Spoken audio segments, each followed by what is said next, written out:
नमस्कार. आज चैत्र शुद्ध अष्टमी. आज आपण श्री गोंदवलेकर महाराज यांच्या श्री चैतन्य गाथामधील अभंग बघणार आहोत.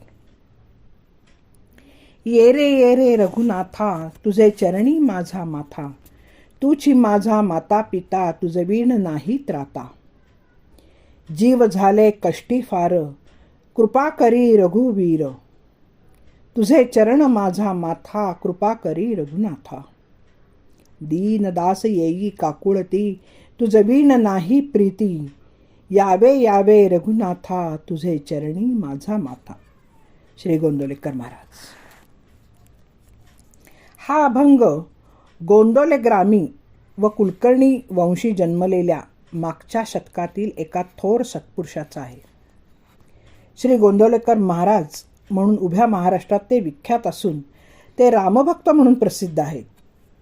त्यांची विपुल अभंग रचना प्रकाशित झालेली असून ते अभंगातून स्वतःचा उल्लेख दीनदास असा करतात.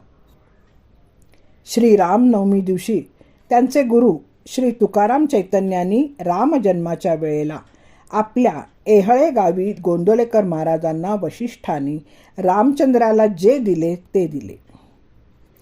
त्यावेळी डोक्यावर हात ठेवून ब्रह्मचैतन्य असे नामकरणही केले व श्रीराम जय जय राम हा त्रयोदक्षरी मंत्र जपून रामोपासना करण्याची आज्ञा केली. त्यांना गुरूंनी रामदासी दीक्षा दिली आणि राम मंदिराची स्थापना करून रामनामाचा प्रसार कर, गरीब दीन लोकांची सेवा करून प्रापंचिकांना परमार्थ शिकव असे सांगितले. श्री समर्थांचे महत्त्व वाढव. गुरु आज्ञा प्रमाण मानून ह्या शिष्याने गावोगावी राम मंदिरे स्थापली. राम नामाचा गजर करायला लोकांना प्रोत्साहन दिले. श्रीराम मंदिर बांधले, रामाची स्थापना केली. डोळे मिटून उत्स्फूर्तपणे ते स्वरचित अभंग म्हणत. म्हैसूरला श्री व्यंकण्णप्पा नावाच्या एका शिष्याने मंदिर बांधले होते.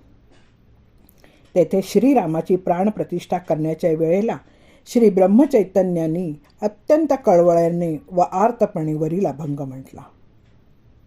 हे रघुनाथा ये रे, मी तुझ्या चरणी माझा माथा ठेवीत आहे.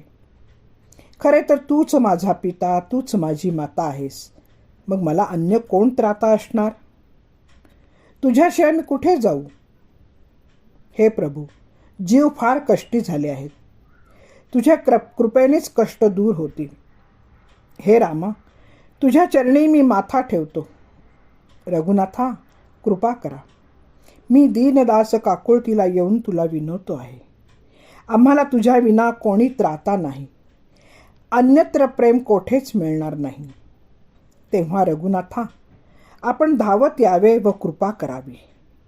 मी आपल्या चरणी पुनश्च एकदा माझा माथा टेकवितो. अभंग म्हणत असता सर्व समुदाय अश्रुपूर्ण नेत्रांनी गहिवरून जाई.